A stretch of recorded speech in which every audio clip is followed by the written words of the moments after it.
Habis itu ada lagi tantangan dari sisi konsumennya nih, yang dimana memang pada kenyataannya masyarakat Indonesia tuh sekarang belum semuanya paham dan memiliki kepedulian yang tinggi gitu dengan dampak positif dari kendaraan listrik. Alih-alih mikirin isu lingkungan, masyarakat Indonesia tuh justru sekarang lebih mikirin nilai ekonomisnya.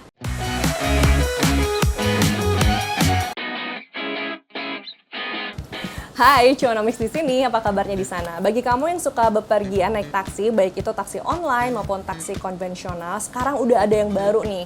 Udah warawiri di Jakarta itu sejak 18 Desember 2024. Warna kendaraannya hijau toska gitu, gemes ya. Namanya adalah Sun SM, taksi listrik asal Vietnam yang seluruh kendaraannya itu 100% kendaraan listrik dan diproduksi oleh VinFast. Ini merupakan perusahaan otomotif yang juga berasal dari Vietnam.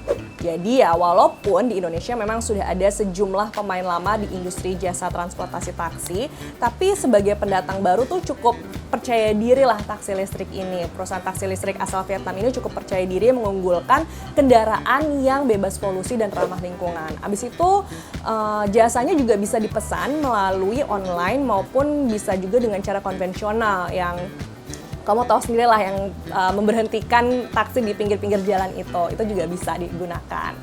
Tapi yang juga jangan sampai dilupakan nih ya, saat ini tuh sebenarnya sudah ada perusahaan taksi listrik lainnya yang seluruh armadanya itu 100% kendaraan listrik lebih dulu melayani publik sejak Oktober 2024. Namanya adalah Taksi Listrik Evista. Kalau yang ini merupakan startup karya anak bangsa yang menghadirkan taksi online dengan seluruh armada kendaraan itu 100% kendaraan listrik.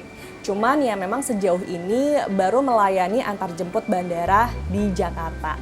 Nah, berarti kan memang sudah ada banyak ya pemain lama yang hadir di industri jasa transportasi taksi ini. Terus kira-kira gimana ya strategi bisnis buat taksi listrik pendatang baru untuk bisa bersaing di pasar Indonesia? We will bring the high quality vehicles to the country because on our car new, right? This is electric car new. So this is first one need the high quality vehicles. The car is like the electric cars have three things. The first one is no noise.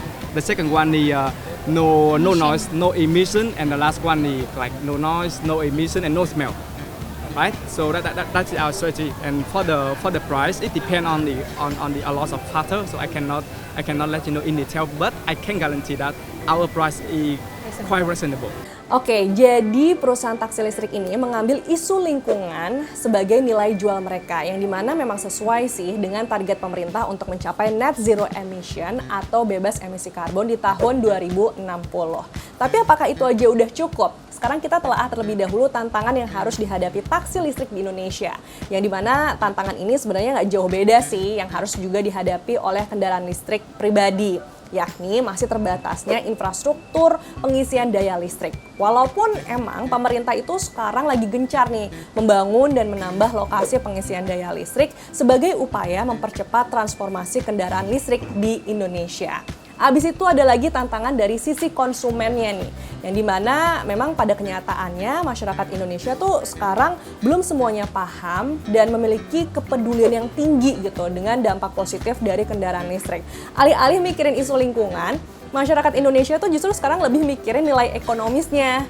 Ayo, di sini siapa yang suka banding-bandingin harga antara taksi online yang satu dengan jasa transportasi lainnya gitu. Yang pasti nih masyarakat Indonesia akan memilih tarif jasa transportasi yang bisa menawarkan harga paling murah atau justru yang memiliki banyak diskon. Kenapa kayak gitu? Ya nggak heran sih, soalnya kan biaya hidup sekarang lagi tinggi-tingginya gitu. Terus masih ingat dong, dulu ada jasa transportasi online Uber yang harus tutup di tahun 2018 karena kalah bersaing dengan jasa transportasi online lainnya. Dan salah satu penyebabnya adalah Uber ini terlalu fokus pada pelayanan tapi lupa gitu untuk menawarkan tarif yang memuaskan bagi konsumen. Nah, emang sih kalau menurut Center of Economic and Law Studies itu ada beberapa pertimbangan atau alasan bagi konsumen memilih jasa transportasi publik khususnya taksi ini. Di antaranya adalah harga. Tadi ya, itu harga pasti menjadi pertimbangan yang pertama. Habis itu baru yang namanya kecepatan kendaraannya, dan yang ketiga adalah interval waktu pengemudi menerima pesanan, dan yang terakhir adalah kemudahan dalam memesan dengan cara konvensional. Kenapa begitu? Karena belum semuanya masyarakat Indonesia itu melek digital. Jadi intinya ya, dengan adanya transportasi publik yang baru, khususnya taksi listrik ini, itu memang menambah warna di pasar Indonesia. Bahkan bisa mendukung juga nih program pemerintah untuk net zero emission di tahun 2060. Cuman yang perlu diperhatikan juga adalah kondisi ekonomi masyarakat Indonesia saat ini yang lagi banyak banget pengeluaran. Apalagi kan akan ada PPN 12% itu. Itu lagi deh yang dibahas PPN 12%. Ya habis gimana dong? Karena itu juga kan pengeluaran masyarakat itu jadi semakin banyak dan akhirnya membutuhkan tarif transportasi publik yang ramah di dompet. Oleh karena itu, persaingan harga ini akan menjadi tantangan yang besar nih buat perusahaan transportasi publik untuk bisa memikat hati masyarakat Indonesia. Kalau menurut kamu gimana? Coba ya share di kolom komentar ini. Jangan lupa like and share konten ini. Sampai jumpa.